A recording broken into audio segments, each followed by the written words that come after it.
Hello everyone, this is Jimmy and welcome to episode 21 of SevTech Ages.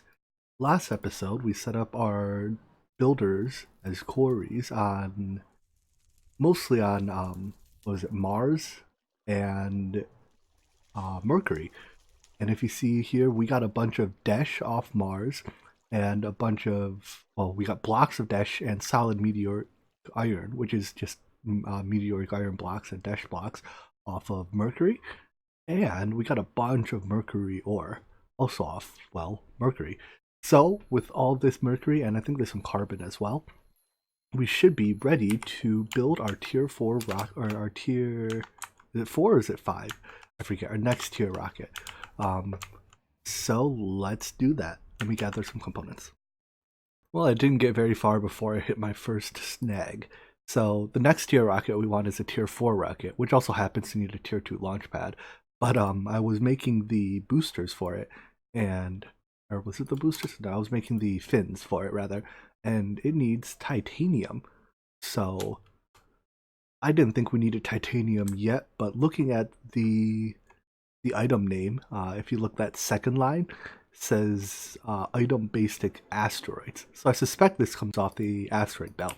So since I'm not terribly in the mood to go explore asteroids, let's go move one of our builders to the asteroid belt, and then we can go automatically harvest some titanium. I went and snagged our builder off of Mars because all the resources that we were getting from Mars, I think Mercury also doubles up on. So I just moved it here to the asteroid belt. The asteroid belt is pretty sparse, so it might take it a little while before it actually gets any resources. Well, there's like little bits of stuff actually just drifting. Anyways, the only change we have to make is to the shape card.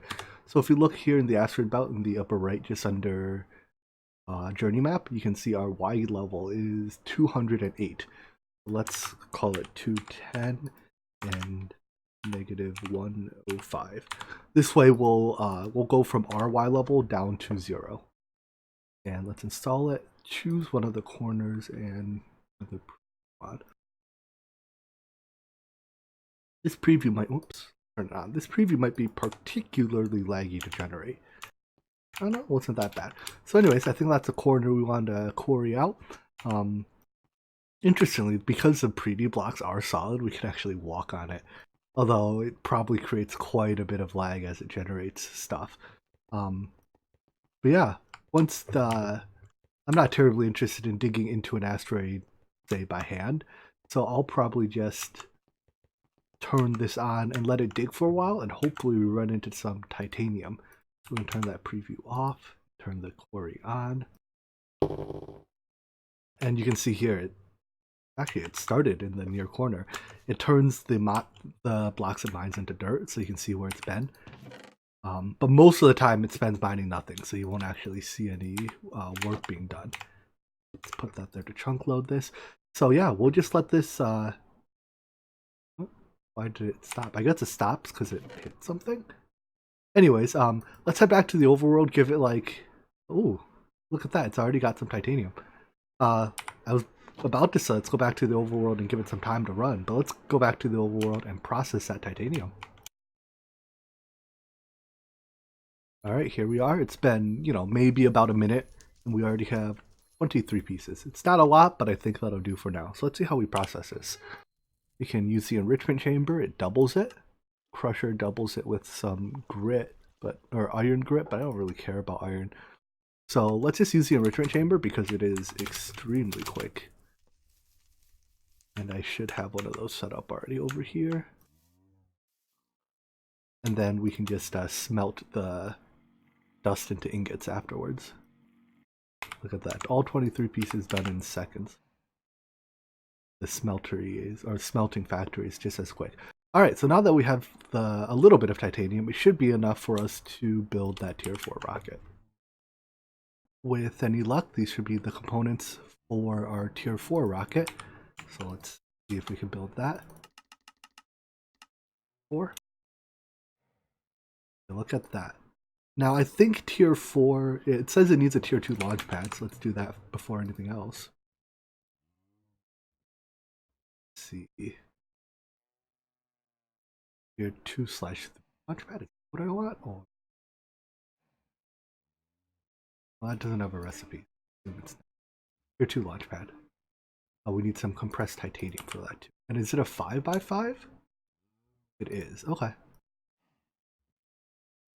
So we might need a little bit more titanium. Let's see. We need, each craft makes 5. We need to make 5 crafts of this, so we need 15 compressed. Oh, we have just enough. Perfect. All right, so let me turn these into, whoops, you're still running? What happened here? Why is it filled with compressed mercury? I think I queued up something and I just had extra stuff left over. All right, so I will make these. That's not what I wanted. I'll make that launch pad. And before we launch into space, though, let's make sure we don't need a higher tier thermal padding and spacesuit. Because I think the tier 4 planet is probably Jupiter or Venus. So let's see what this, or I mean Jupiter or Saturn, sorry. So yeah, we need the tier 4, the purple tier thermal padding. I wonder, can we can't make tier 5 yet. So let's go ahead and make this purple tier cloth, which it's going to take a lot of wool. But I mean, fundamentally, it's just a lot of wool. So I'll make that. And do we also need spacesuit?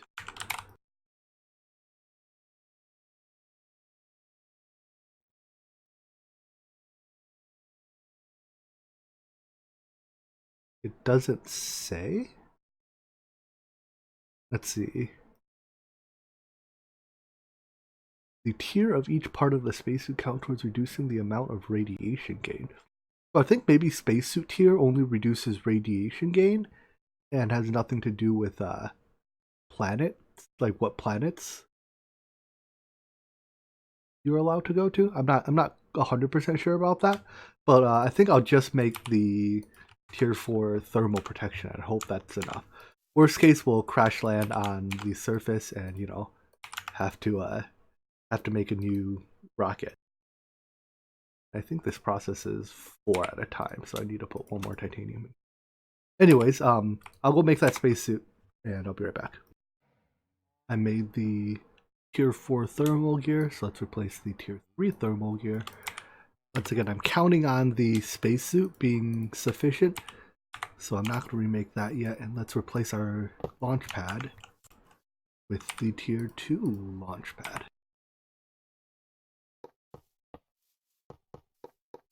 which I think is just this, basically the same thing but bigger. Which makes me wonder how big this rocket is. The fact that that middle one jumped up a little bit makes me think it's formed. Rockets, I mean, it's not that big while I'm holding it. Still looks pretty cool. It should be getting fueled now. There we go. I'm somewhat curious how much fuel it actually takes, like in terms of buckets. Although, I mean, it's not draining our fuel tank very quickly, so maybe like 2-3 buckets for a full launch. No big deal, right? Alright, so before we go though, let's grab a set of teleportation gear and a power cell. There we go. Everything for teleportation, and we should be good to go to... We're fueled. Let's go to... I suspect we have to go to Jupiter first before we can go to Saturn, but do we have a window on this? Guess we don't. Alright, whatever. Up we go. Whoa, don't... Wait, I got out of the rocket. That was a mistake. I meant to hit F5, and I think I hit shift. Anyways, I'll see you when we begin landing. We're in space, and just to confirm, Saturn is indeed tier 5, so we have to make a pit stop at Jupiter. I think just going to the planet is fine. We don't have to go to any of its moons. I'm somewhat curious what the moons have. I'm not that curious though. Alright, take me to Jupiter.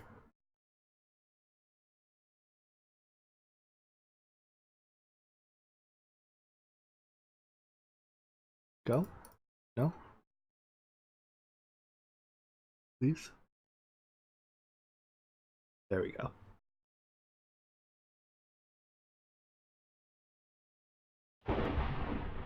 So with any luck, we won't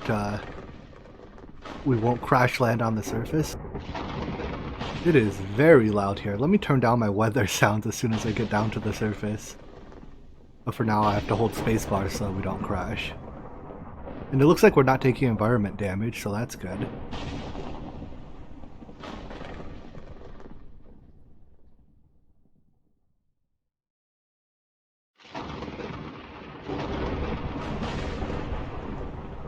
Alright, here we go. Almost on the surface.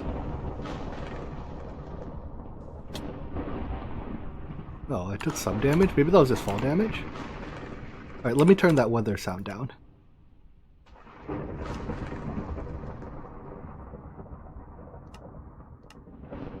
No, it's not gonna do it? Alright, off it is. Sorry, overly dramatic lightning. Anyways, let's grab some of these blocks, see if it's anything useful. Doubt it. Can I just like smelt this as sand? Can't even smelt it. Alright, whatever. Now that we're here though, let's set up our teleportation. Liquid magma as opposed to solid magma.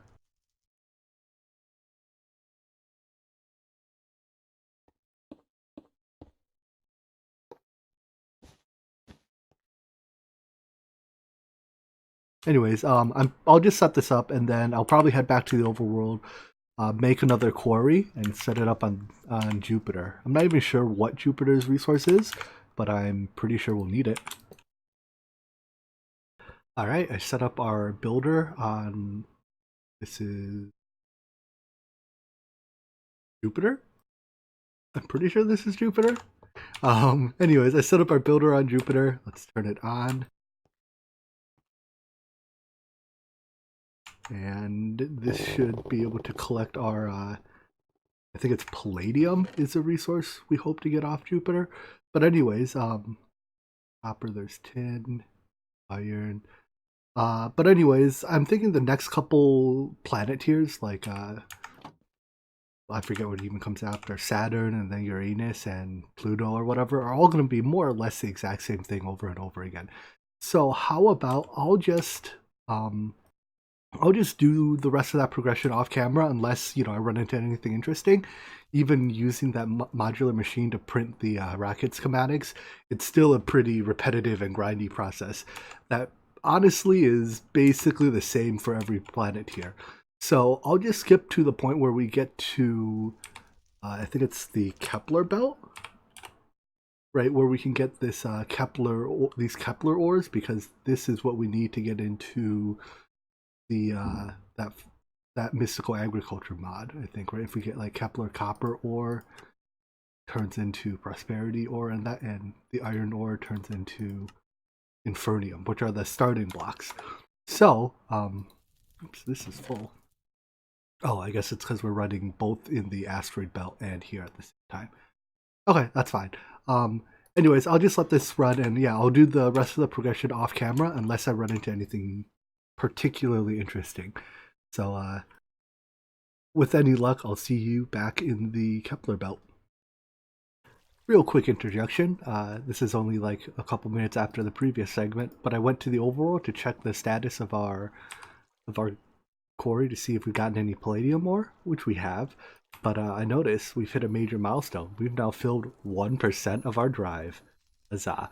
So yeah, I don't think we'll ever have to worry about filling it up. I'm actually somewhat impressed by how quickly we did 1%.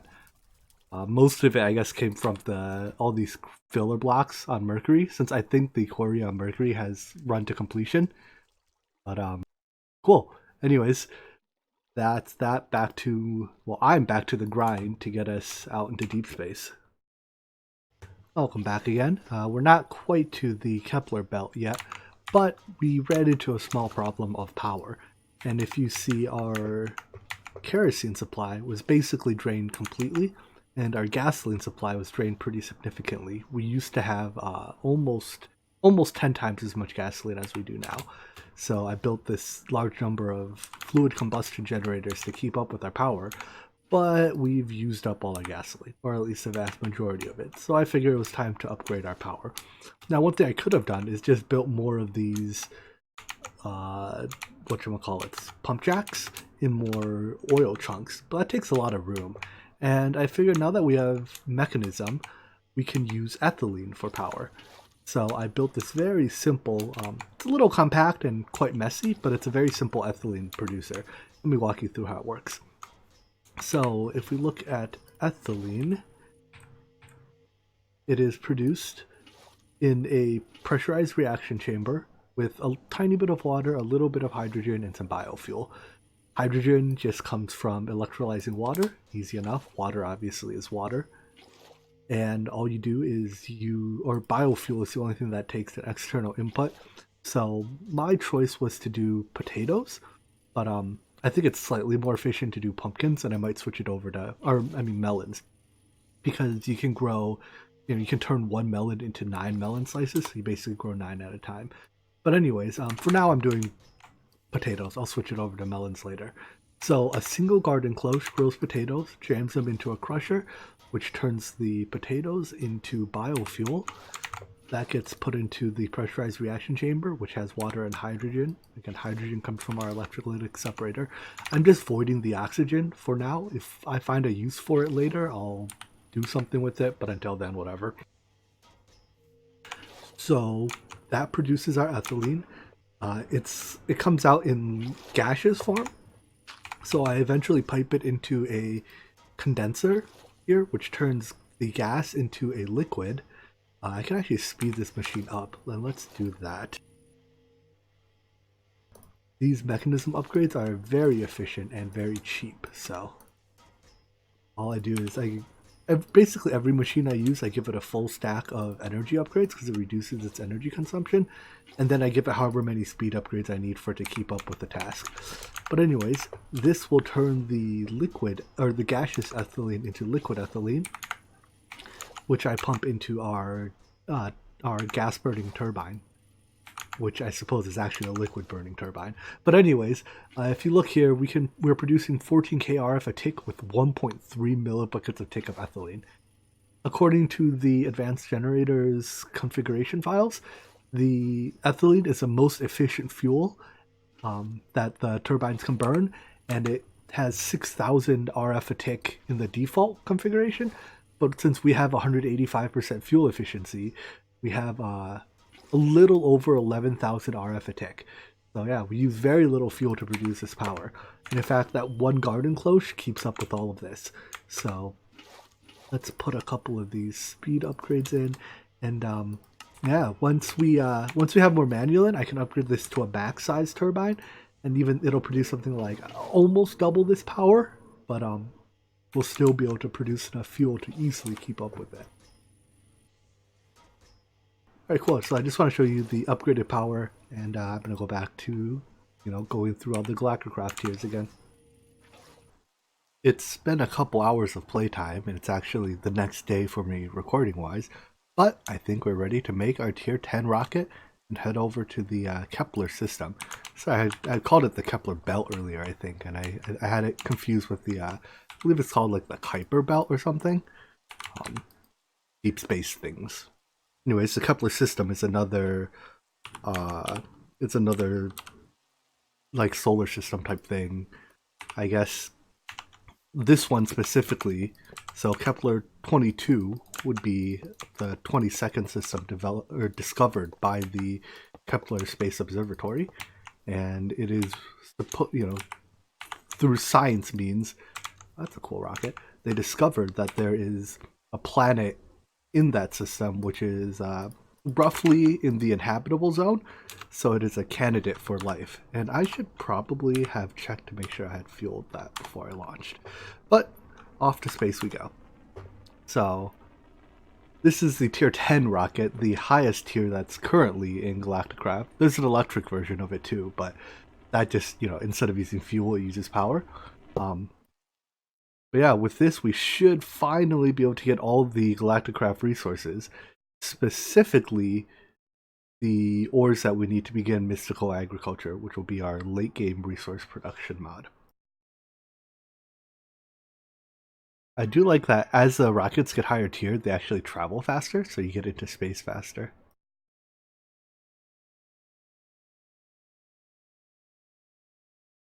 Alright, so here we are. Here's the Kuiper belt, which I had previously mistaken, I guess, for where we're going. But we are going to Kepler 22b. So B means it's the second planet in the system, at least the second discovered planet.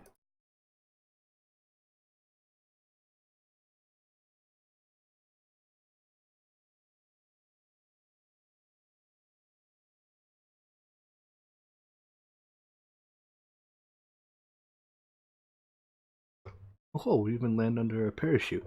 Actually, an interesting thing about this planet is I believe we don't even need our like oxygen equipment. So once we get to the ground, I'll try taking it off.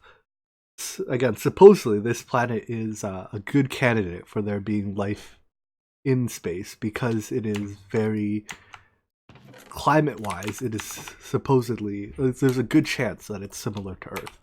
So, in theory, we don't need this, and we can... Indeed, we don't need our spacesuit. We can wear our regular armor here. Pretty neat. Alright, so let's put our spacesuit away and set up our quarry. There's some interesting looking blocks. I'm just going to take a quick look around. Iron? Is this actually iron? Looks like all it drops is flint, though. Oh, there's a huge vein of... There's these huge iron ore veins. The trees are iron ore with iron blocks. Interesting place. This iron grit, unfortunately, seems like it only drops flint. This is very curious. I guess that's just the iron biome. There's a similar coal biome.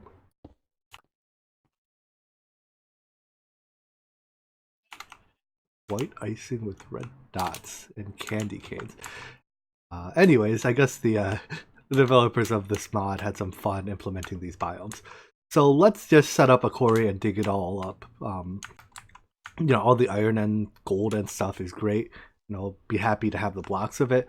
But what I really want are the specific ores that come from this planet. You know, the iron ore and stuff, so that we can transmute it into the mystical agriculture ores. So I'm going to set up our teleportation system and our quarry and be right back.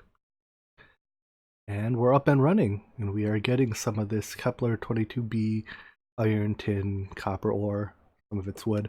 I think I can go turn off the quarries that we have in all of our other systems, just so that we don't clog this up any more than we already are. But yeah, we've now made it completely through Galacticraft. So next up would be setting up a system to automatically transmute these ores, because they have to be placed in front of the starlight transmuter, or the starlight like the lens for a second, and then, you know, broken.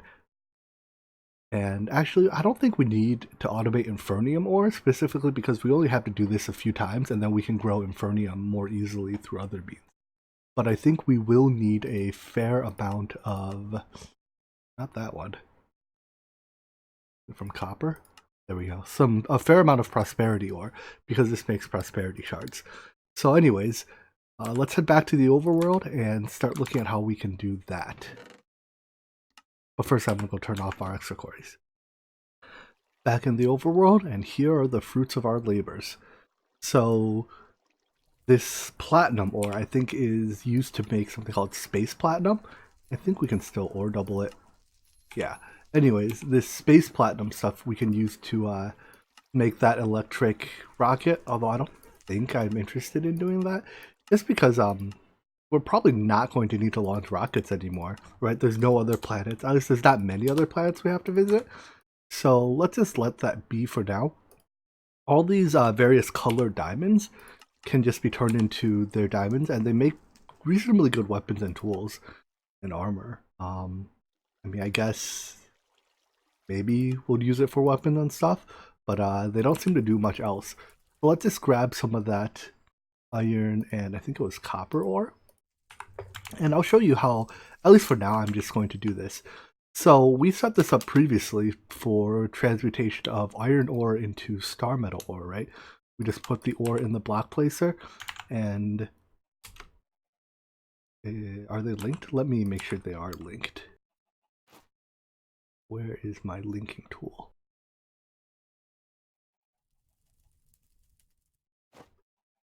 Oh, yep, it is linked apparently. Let's just make sure. So link that to this. Yeah, now there's that little beam of light. And then when we break this, the block placer will automatically place a new ore. Now, unlike the starlight transmutation, this process seems to be a lot slower. Again, in the case of Infernium, it's not that big a deal because once we have a few of these essences, we can actually make an Infernium seed. And, well, that's a crafting seed. But we can turn it into an Infernium seed. And that'll produce this Infernium essence much more easily. So let's, that might even just be enough iron ore. Let's start doing some copper. But I'm thinking we'll keep this block placer. And then we'll just have to add another machine that will automatically detect when the ore has transmuted and pick it up. The good news is I think this prosperity shard stuff, at least when I break it with my fortune pick, gives a lot of shards. Alright, so give me a second to build, or at least come up with a way to build that automatic braking system. Alright, so this isn't a fully automated solution because it'll only store up to 9 stacks at a time. But what I'm just doing is placing the blocks with this block placer and then using a breaker that's filled with stuff. This effectively acts as a filter so that it won't be able to, it can't hold the copper ore so it doesn't break it. And once the ore transmutes into the other ore, the prosperity shard ore, it is able to break it. And then I can just come here and, clean it out. So for now, this should produce enough prosperity shards for us. We don't really need a tremendous number of these anyways, so having like 10-ish stacks should be enough, I hope. So moving on, let's start making our mystical agriculture seeds. Now my plan is to grow them in a large number of garden cloches. So using things like this, we can basically, for each garden cloche has the output of probably, I don't know, maybe like a 7x7 farm, somewhere in that vicinity, but it does it all in one block. So by using a bunch of garden cloches, we can be quite compact with our farming, or our plant growing, or mystical farming, anyways, whatever. So I'm gonna have to build a number of garden cloches and build some of our first Infernium seeds so that we can start growing this Infernium essence. So for starters, all we can do is make the tier 1 Infernium seed. The higher tier seeds take these higher tier essences, which require a significant amount of Infernium. But that's fine. We can eventually upgrade up to tier 6 when we get there. But for now, let's do tier 1. So tier 1 Infernium seeds just take some... that is one long ore dictionary name. Anyways, this is just vanilla seeds and 8 Infernium essence. So let's get some seeds. Yeah, good enough. And make as many as we can. There we go. So we can only do 6 for now, but they grow pretty quickly. So my plan is to have these first, I think this is 10 garden cloches before Infernium, and then the rest, I'll add more for various resources as we go, depending on how much of that resource we need. I'll pipe the outputs into a crafter, like RF Tools crafter, and then from there I'll pipe that output into like a storage drawer of some sort to hold the items. And some seeds I'll leave in essence, like I'll leave the essences. Let's take a look at like iron seeds. When we look at iron seeds, I think the only thing that they produce is iron ingots, right? So I'll automatically craft these iron essences into iron ingots. But let's take a look at, say, dye seeds. Dye seeds produce dye essence, and this produces like, 12 different things, basically all the different colors of dye. And for this, I'll just leave the essence in essence form and craft it into dyes as we need, a specific color. Cool, so I'm going to give these essences just enough time to grow to fill up our farm with tier 1, with these tier 1 Infernium seeds. All of our garden cloches are now growing tier 1 Infernium seeds. When these produce enough, we can use this to make the tier 2 seed and then the tier 3 seed and so on and so forth. Upgrading the essences takes one of these infusion crystals. The low tier infusion crystal is pretty cheap, but what I want to also get up to the master infusion crystal reasonably soon. All it takes is some of the supremium essence. The supremium essence is 4 superium essence, which is 4 squared intermedium essence, which is 4 cubed prudentium essence. That's 64, which is 4 to the 4th power, so 256 Infernium essence each. So when we have about 1,000 Infernium essence, we can make the Master Infusion Crystal. But that'll take this a little bit of time to grow. While that grows, I want to take a second to talk about, I think, what I want to do for the remainder of this pack. So looking at the advancements book, we've done most of age 5. Some of these things, like we've made Skystone. I just for some reason haven't completed the quest. Most of these things aren't terribly exciting. Really, all that's left is the creatives. But if we look at the recipe for the creatives, they're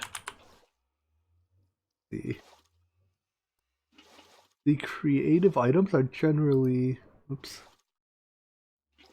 how do I pull that up?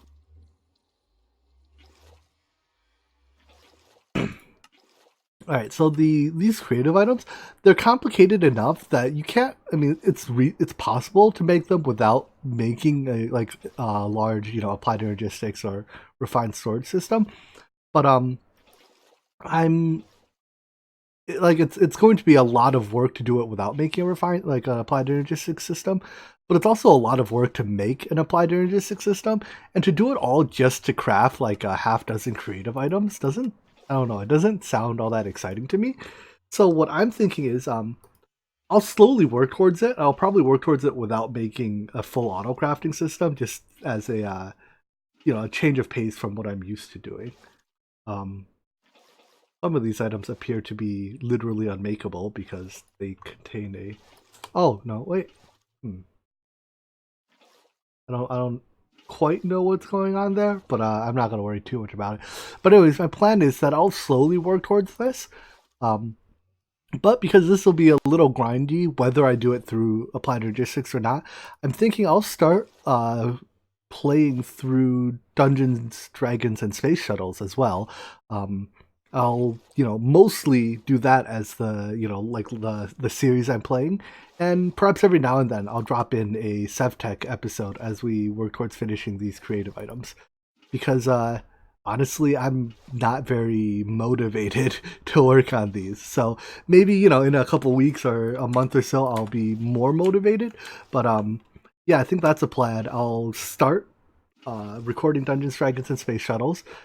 I've looked into the pack a little bit. I'm really excited to start it. I think it's a, it looks like a rather well thought out, more like your conventional expert pack, right? Where stuff is gated, but not quite like SevTech, where you don't really have tech for the first 2/3 of the game. Like you have technology access pretty early on.